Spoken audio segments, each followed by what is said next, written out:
तो हेलो दोस्तों, स्वागत है आप सभी का रंबा क्लासेस में। तो दोस्तों मैं आ गया हूं एक नए सवाल के साथ, एक नए टाइप के साथ। आप देखिएगा सवाल क्या है। साधारण ब्याज की दर पर कोई धनराशि 5 वर्षों में 3 गुनी हो जाती है तो कितने वर्षों में 9 गुनी हो जाएगी।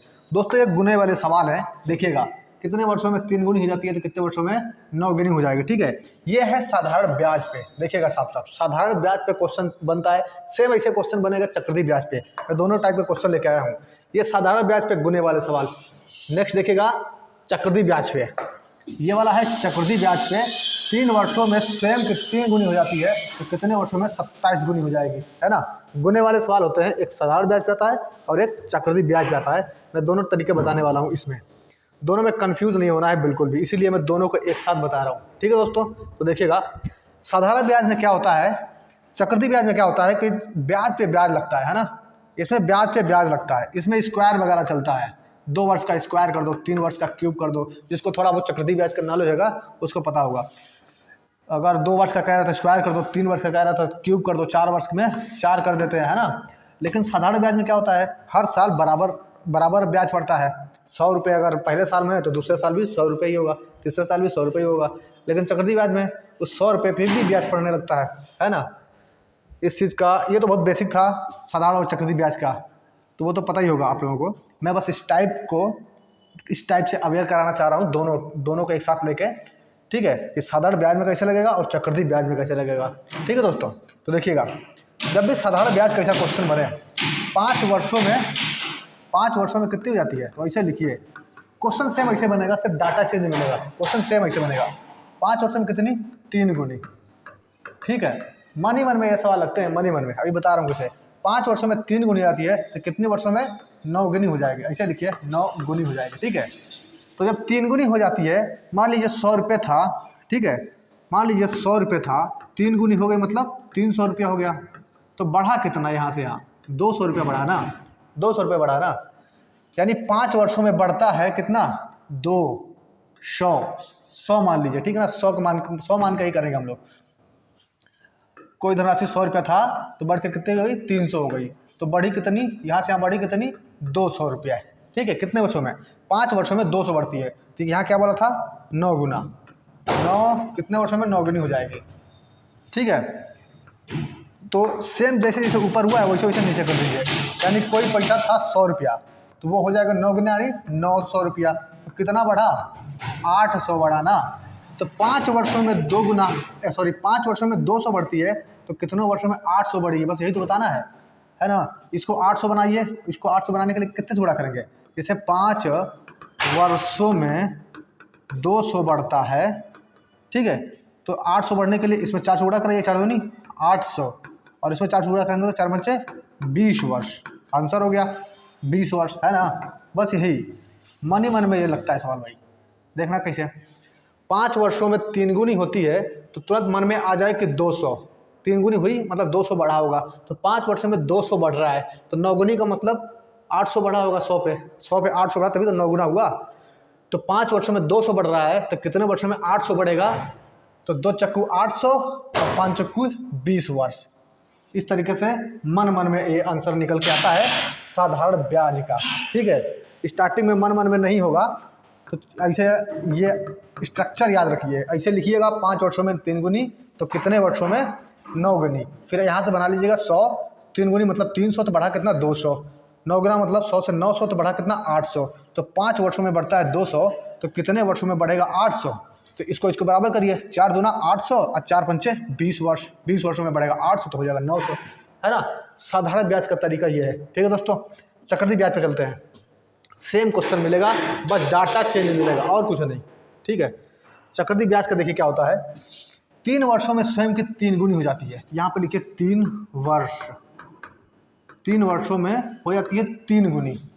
ठीक है, तो कितने वर्षों में हो जाएगी ये 27 गुनी। ठीक है, डाटा हमेशा ऐसे ही मिलेगा, जैसे 3 के गुणनखंड में ही डाटा मिलेगा। यहाँ पर अगर दिया हुआ ना, यहाँ पे दिया हुआ अगर 4 गुनी, यहाँ पे दिया हुआ 4 गुनी ना, तो इसी का स्क्वायर या क्यूब इधर देगा। यहाँ पे दे देगा 64 गुनी। पक्का ऐसे ही देगा। यहाँ पे 3 दिया है, ये देखिए 3 का क्यूब है, 3 3 होते 27। यहाँ पे 4 देगा तो यहाँ पे 64 देगा, 64 देगा या 16 देगा या 64 का भी स्क्वायर 128 देगा, 4 का ही स्क्वायर में देगा। यहाँ 5 देगा तो यहाँ पे 25 देगा, 125 देगा, 125 बच्चे 625 देगा। इसी तरीके से डाटा आएगा 100%, इसी तरीके से, इसमें कोई शक नहीं है। ठीक है, 3 है तो 3 को क्यूब में ही दिया है, स्क्वायर में दे सकता है, 4 में दे सकता है। ठीक है, तो इस 27 को हम क्या लिख सकते हैं, 27 को हम क्या 3 की घात 3 नहीं लिख सकते हैं, 27 को लिख सकते हैं ना, 3 की घात 3, 3 3 होते 27, और ये क्या है, ये 3 की घात 1 है। ट्रिक बता रहा हूँ, ट्रिक। ठीक है, 3 वर्षों में 3 गुनी हो जाती है, तो कितने वर्षों में 27 गुनी हो जाएगी। 27 को मैं ऐसे लिख सकता हूँ, 3 के 3 में ही, 3 के स्क्वायर में 3 की घात 1 दिया है और 3 की घात 3 पूछ रहा है। तो क्या करेंगे, जब भी यहाँ 1 दिया हो तो इसको भाग करो, 3 वर्ष को भाग करो, 3 वर्ष को भाग करो किससे, इसके पावर से, 1 से। क्या आया, 3 ही आया। ठीक है, 3 ही आया ना। अब इस पावर से इसका गुणा करा दो तो 3 तिहाई 9 आंसर आ जाएगा। ठीक है, ट्रिक है ये चक्रवृद्धि ब्याज का, ये भी मन ही मन में लग जाएगा। 3 तिहाई 3 कम 3, 3 तिहाई 9 होता है, 3 तिहाई 9 है ना, मन ही मन में लग जाएगा। अगर यहाँ पे 1 दिया हो तो ये जो मैं बताया हूँ उस पर ध्यान फिर मत देना। अगर यहाँ 1 दिया हो तो डायरेक्ट इस पावर का इस पावर से गुणा कर दो, 3 तिहाई 9 है ना, 3 तिहाई 9। अगर यहाँ पे 1 दिया हो, लेकिन मैं यहाँ पे ये क्यों बता रहा था, अगर यहाँ पे मान लो दिया हो तो 9 गुना अगर दिया है, ठीक है, तो डायरेक्ट तो ये कितना हो जाएगा, ये 3 की घात 2 हो जाएगा, 3 की घात 2 हो गया और 3 की घात 3 पूछ रहा है। तब मत ये कर देना 3 तिहाई 9 वर्ष, गलत हो जाएगा, है ना, तब नहीं होगा इसे। तब यहाँ पे 3 का 3 था। ठीक है, रियल क्या होता है कि इस 3 वर्ष को इसके पावर से हम लोग भाग करते हैं, फिर जो आता है उसमें हम इसके पावर से गुणा कराते हैं, ये होता है आंसर, है ना। लेकिन जब 1 होता है तो बटे में 1 आया तो कुछ हुआ ही नहीं, इसीलिए मैं बता रहा हूँ, डायरेक्ट देख लो। ठीक, तो 3 वर्ष ऐसे लिखना, 3 वर्षों में हो जाती है 3 गुनी, 3 गुनी मतलब 3 की घात 1, और कितने वर्षों में, कितने वर्षों में हो जाएगी 3 की घात 3 गुनी, यानी 27 गुनी, यानी 3 की घात 3 गुनी।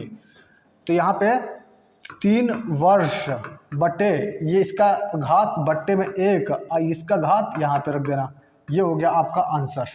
ठीक है दोस्तों, ये होता है दोनों टाइप के सवालों का तरीका, एक साधारण ब्याज में और एक चक्रवृद्धि ब्याज में।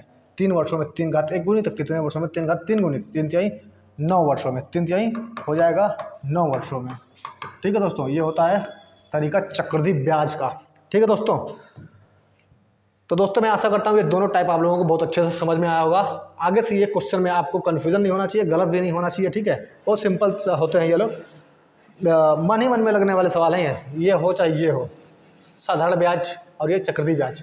तब दोस्तों मैं एक आप लोगों के लिए होमवर्क देता हूँ, ये वाला सवाल आप देखिएगा, इसको लगाइएगा, ट्राई करिएगा। चक्रवृद्धि ब्याज पे ही है लेकिन थोड़ा सा अलग है, चक्रवृद्धि ब्याज का 3 वर्षों में 6,000 हो जाता है, तो कितने वर्षों में, तो नहीं 3 वर्षों में 6,000 हो जाता है, 6 वर्षों में 9,000 हो जाता है, तो वह धन ज्ञात कीजिए। वह धन ज्ञात कीजिए, मूलधन पूछ रहा है, मूलधन पूछ रहा है। पीछे के सवालों में और इन सवालों में अंतर है, देख लीजिए दोबारा से।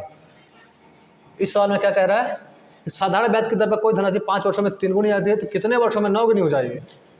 कोई धनराशि चक्रवृद्धि ब्याज की दर से 3 वर्षों में 3 गुनी हो जाती है, तो कितने वर्षों में 27 गुनी हो जाएगी। कितने वर्षों में 27 गुनी हो जाएगी, कितने वर्षों में, और इसमें दे रखा है 3 वर्षों में 6,000 हो जाती है, 6 वर्षों में 9,000 हो जाती है, तो वह धन ज्ञात कीजिए, यानी मूलधन ज्ञात कीजिए। ठीक है दोस्तों, ये बताइएगा आप कमेंट बॉक्स में इसका आंसर आप बताएंगे। ठीक है, HW है ये आप लोगों